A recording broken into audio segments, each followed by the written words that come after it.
wabarakatuh. Perkenalkan, nama saya Aida Nadiati. Saya Arika Mini. Saya Bella Triapsari. Kami di sini akan membuat presentasi video Java modul 8. Atau materi 8.1.1 dan network layer. Network layer adalah layer 3 pada model USI yang bertugas mengirim paket dari perangkat sumber ke perangkat tujuan meskipun berada pada jaringan yang berbeda. Fungsi memberikan alamat logis atau IP address, menentukan jalur routing, mengirim paket antar jaringan, menggunakan router untuk meneruskan paket. Contoh, komputer A di Jakarta mengirim data ke komputer B di Surabaya. Komputer akan menentukan jalur terbaik agar paket sampai ke tujuan. 8.1.2 IP encapsulation. Encapsulation adalah proses membungkus data dengan informasi tambahan pada setiap layar USB. Urutan encapsulation yang pertama application atau data, transport atau segmen, dan ketiga network atau paket ditambahkan IP header. 4. Data link atau frame. Nomor 5. Physical bit. Pada layar network, data berubah menjadi paket. Isi IP header antara lain source IP address, destination IP address, TTL, time to live, dan protokol. Lanjut ke 8.1.3 karakteristik of IP. IP memiliki 3 karakteristik utama. Yang pertama, connectionless, tidak membuat hubungan terlebih dahulu sebelum mengirim data. Nomor 2, base effort, IP hanya berusaha mengirim paket tanpa menjamin paket akan sampai. Nomor 3, media independent, IP dapat berjalan pada berbagai media jaringan. 8.1.4 connectionless. Connectionless berarti pengiriman data dilakukan tanpa membangun koneksi terlebih dahulu. Setiap paket berdiri sendiri dan bisa melewati jalur berbeda, tidak harus tiba secara berurutan. Kelebihan: 1. Cepat, 2. Efisien, 3. Tidak perlu membuat koneksi terlebih dahulu. Dan ada kekurangannya. Kekurangannya adalah paket bisa hilang, paket bisa terlambat, ataupun urutan paket bisa berubah. 8.1.5 base effort. Base effort berarti IP tidak menjamin paket sampai, paket tidak rusak, paket berurutan, paket tepat waktu. Jika terjadi kehilangan paket, maka protokol seperti TCP yang akan menangani pengiriman ulang. Lanjut 8.1.6 media independen. IP dapat bekerja pada berbagai media fisik, contohnya kabel UTP, fiber optik, WiFi, radio, satelit. Yang penting media tersebut mampu membawa paket. 8.2 IPv4 paket. Pada materi ini kita akan membahas tentang IPv4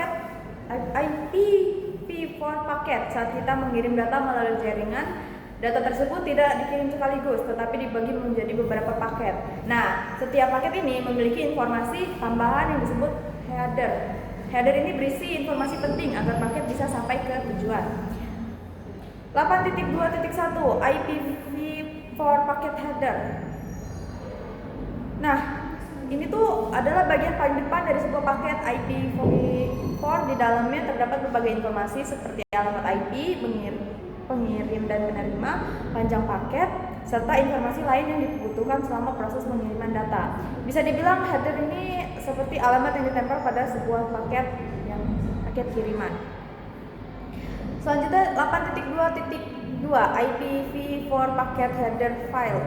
Di dalam header IPv4 ada beberapa bagian atau file yang memiliki fungsi masing-masing. Contohnya ada set IP address yang menunjukkan alamat pengirim, destination IP address yang menunjukkan alamat tujuan, kemudian ada TTL atau time to live yang membatasi beberapa kali paket boleh melewati router agar tidak berputar terus di jaringan.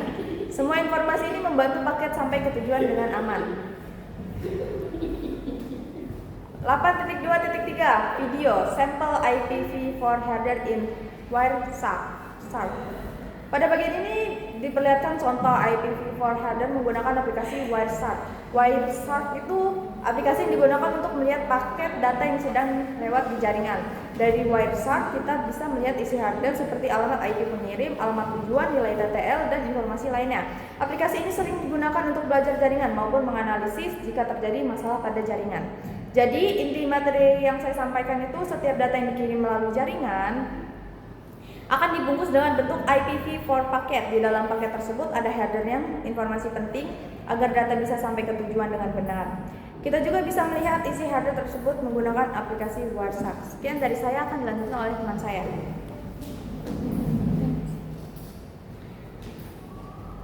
Saya akan melanjutkan materi 8.3 yaitu paket V6, yang dimana struktur paket itu dirancang untuk meningkatkan efisiensi dan skalabilitas jaringan dibandingkan pendahuluannya. Header yang efisien adalah header IPv6, yaitu memiliki ukuran tetap 40 byte yang jauh lebih sederhana dibandingkan header IP4. Hal ini memudahkan prosesor router untuk menangani paket dengan kecepatan yang lebih tinggi sehingga beban kerja header processing yang lebih ringan. Manajemen aliran data.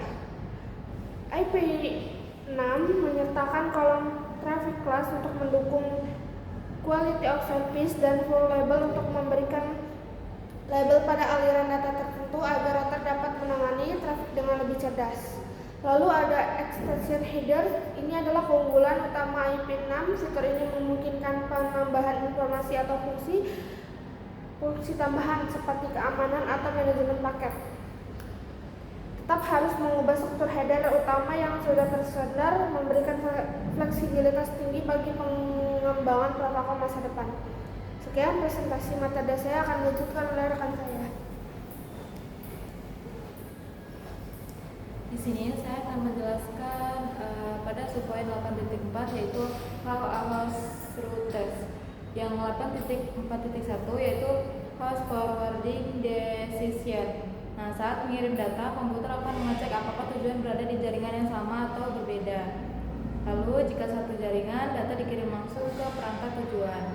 Nah, jika berbeda jaringan, data akan dikirim melalui default gateway. Nah, lalu ada 8.4.2 yaitu default gateway. Default gateway adalah pintu keluar sebuah jaringan menuju jaringan lain. Biasanya berupa alamat IP router. Tanpa default gateway, perangkat hanya bisa berkomunikasi dengan perangkat di jaringan yang sama. Selanjutnya 8.4.3 yaitu a host routes to the default gateway, yaitu jika tujuan berada di luar jaringan lokal, host mengirim paket ke MAC address router. Router kemudian meneruskan paket ke jaringan tujuan. Host tidak perlu mengetahui seluruh jalur, cukup mengetahui alamat gateway. Yang terakhir ada 8.4.4 yaitu host routing table. Setiap host memiliki routing table, yaitu daftar jalur yang digunakan untuk mengirim paket. Routing table berisi informasi jaringan lokal dan default gateway. Sistem operasi menggunakan tabel ini untuk menentukan jalur pengiriman data. Intinya, routing table adalah peta jalan bagi komputer. Sini kita lanjut ke topik 8.5.1, putusan penerusan paket router. Saat menerima paket, router memeriksa alamat IP tujuan dan mencocokkannya dengan tabel perutaan. Router kemudian meneruskan paket tersebut ke jalur yang memiliki kecocokan route paling spesifik atau prefix terpanjang. Lalu yang kedua, tabel perutaan router IP. Tabel perutaan menyimpan 3 jenis jalur. Yang pertama, terhubung langsung antar muka lokal router yang aktif. Kedua, jaringan jarak jauh, jalur luar yang dipelajari secara manual atau dinamis.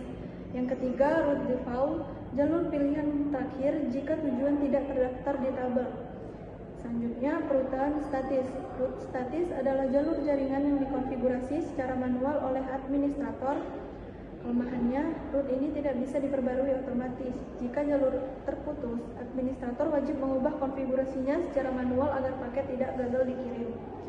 Selanjutnya, perutaan dinamis. Perutaan dinamis menggunakan protokol khusus seperti OSPF dan egrep agar router bisa otomatis saling bertukar informasi jalur. Keunggulannya, tabel perutan akan langsung diperbarui secara otomatis jika ada perubahan topologi atau jalur yang putus. Sekian dari saya. Sekian video presentasi dari kami akhiri. Wassalamualaikum warahmatullahi wabarakatuh.